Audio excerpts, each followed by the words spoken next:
जिस तरीके से सवाल दारू खुल भी जाएगा, मैं मान लिया या नहीं खुलेगा, या जिद पर जो भी हो, पॉलिसी भले पॉलिसी समय समय पर चेंज होने के लिए बनती है। जब कोई पॉलिसी अक्सर सही तरीके से लागू नहीं होता तो फिर नई पॉलिसी आती है। सरकार को इतने लंबे समय से बिहार में 4 घाटे हैं। पहला घाटा है कि सरकार की रेवेन्यू, दूसरा घाटा है कि लगातार लोग मर रहे हैं, तीसरा घाटा है कि सब लोग महंगे दाम पर शराब ले रहे हैं, चौथा घाटा है कि शराब का पैसा माफिया नेता और पदाधिकारी के घर जा रहा है, पांचवा घाटा है कि जब देश भर में शराब चलता है तो हमारा सारा पैसा दूसरे स्टेट में जा रहा है, हमारे स्टेट को नहीं लग रहा। तो क्या पॉलिसी कोई चीज चेंज होगी या नहीं? और मेरा सवाल ये है कि इतने दिनों में इतने लोग मरे, तो इसमें जो मरे पीने वाले को आप कह देते हैं भले पिया, कौन नहीं पीता है ये सरकार बताए। कौन? क्या सरकार के मंत्री, विपक्ष का एमएलए एमपी, विपक्ष क्या नहीं सब शराब पीते हैं? क्या आप जाकर के बाहर ताशकंद में, दुबई में, रशिया में, चाइना में, दिल्ली में, बम्बई में, अन्य जगहों जब जाते हैं तो क्या आप शराब नहीं पीते हैं? नेताओं ने तो प्रतिज्ञा लिया था शराब नहीं पीने का, कसम सभी लोगों ने खाया था। क्या दिल पर हाथ रख के बोले तो नेता लोग शराब नहीं पीते हैं? तो जब शराब पीते हैं तो ये गंदी राजनीति क्यों? और जब अगले बार पॉलिसी बनी कि जो शराब से मरेंगे उनको 4 लाख रुपया दिया जाएगा, फिर यह कहना कि अपने बेमौत मरे हैं। भैया आप कभी भी थाने को डिस्चार्ज नहीं करते हैं, उस पर एफआईआर दर्ज नहीं करते हैं। बेच कौन रहा है? क्या सरकार को नहीं पता है कि इस इलाके में, सिवान, छपरा, गोपालगंज इलाके में बड़ा बड़ा शराब के तस्कर कौन है, माफिया कौन है? अन्य बातों की खबर रहती है और शराब की खबर नहीं रहती है। तो मेरा सरकार से बिल्कुल आग्रह है कि आप हर कीमत पर केरल और तमिलनाडु के तट पर सरकार टैक्स को बढ़ा करके बड़े लेवल पर अब टैक्स बढ़ाइए ताकि शराब कोई खरीद ना सके, और किसी भी कीमत पर 30 साल 35 साल के नीचे के यूथ को आप दुकान पर शराब नहीं दीजिए किसी भी कीमत पर। और शराब कोशिश करिए कि शराब होटल में जो 5 स्टार, 3 स्टार, 4 स्टार होटल है और जिले में प्रखंड वाइज आप एक कर दीजिए। मेरा जो आग्रह है, जो मैं देश को समझता हूँ, जब सभी जगह लीकर बन रहा है और सभी जगह लीकर चल रहा है, एक ही देश में आप अच्छा काम है ये, शराब नहीं पीना चाहिए। मैं कामों को गलत नहीं मानता हूँ, सही काम है कि शराब नहीं पीना चाहिए, लेकिन किसी भी चीजों को आप ब्रेक करते हैं तो नया रास्ता लेता है। बांध दिए तो बाढ़ पाता है, बांध नहीं रहती, हर कंट्री में बांध नहीं है तो बाढ़ नहीं आती है। जब आप कोई रास्ता रोकिएगा तो नया रास्ता अख्तियार करता है। और अंतिम सवाल मेरा पूरे नेताओं से, जो बग ज्यादा करते हैं कि हम शराब खोल देंगे, रेवेन्यू यहाँ से आ जाएगा, ऐसा करेंगे, हम पहले जानना चाहते हैं कि जहरीली शराब के लिए पॉलिसी क्या होगी।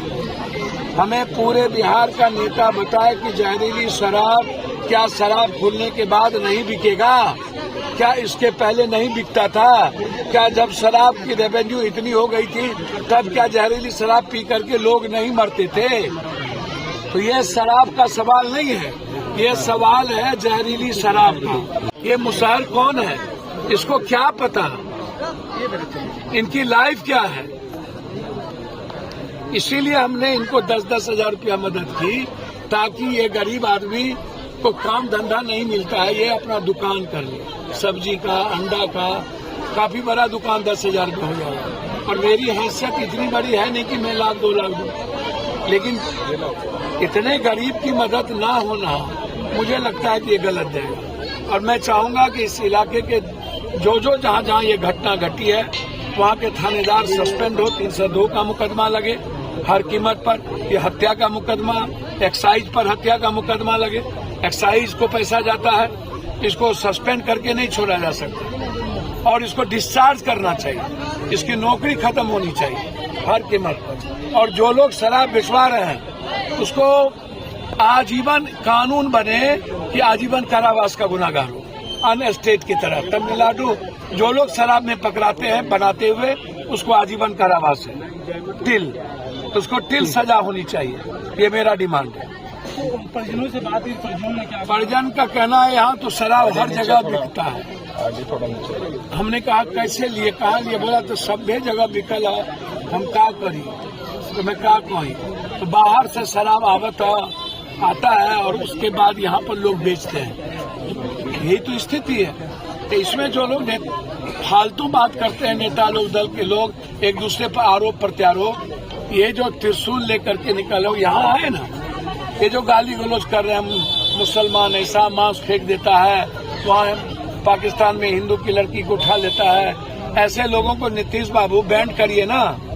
सुप्रीम कोर्ट का ऑर्डर है, जेल में बंद करिए। हम ऐसे लोगों को एक कदम नहीं निकलने देंगे जो किसी जाति को गाली दे और जो किसी धर्म मजहब के नाम पर नफरत पैदा करे। आप जाति को कैसे गाली दे दीजिएगा भाई? पप्पू यादव हो या पप्पू यादव का बेटा हो, यहाँ आकर के काम करे ना। जो गाली गलौज देते हैं 51 आदमी लगभग बड़े हैं, 49 आदमी अभी तक नहीं। इससे बड़े ट्रेजरी क्या हुई? इससे बड़ी घटना तो कुछ है नहीं। तो बिहार में जिस तरह शराब बंद है, अवैध शराब भी बंद होनी चाहिए। भैया मैं अवैध शराब की ही तो बात कर रहा हूँ। मरते दम तक बंद होनी चाहिए। सबसे पहले अवैध शराब ही बंद होनी चाहिए। और हम नीतीश जी से हाथ जोड़ के पैर पकड़ के कहते हैं, आपकी पॉलिसी गलत हो सकती है, आपके विचार गलत नहीं है, लेकिन पॉलिसी ठीक नहीं है। मैं हाथ जोड़ता हूँ नीतीश जी, प्लीज प्लीज दारू जहरीली शराब को रोकिए। और सभी नेताओं से कहता हूं कि राजनीति मत करिए। और नीतीश जी एक आग्रह है तमिलनाडु के तट पर इस कानून को सबसे पहले लाइए। जो शराब बेचते हैं उसको किसी कीमत पर आजीवन कारावास हो।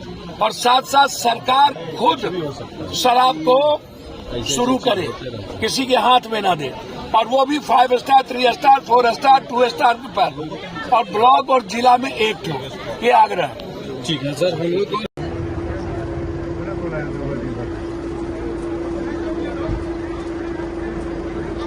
अच्छा लगे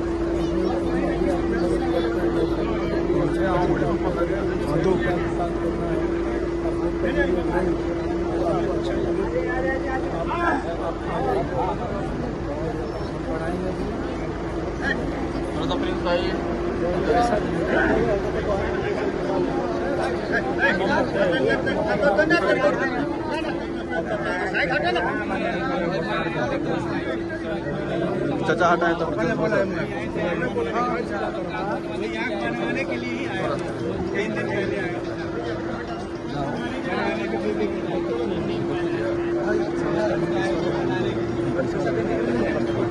तुम पीछे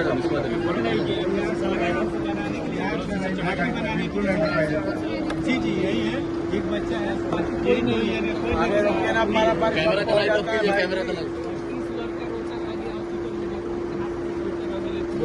चालू है।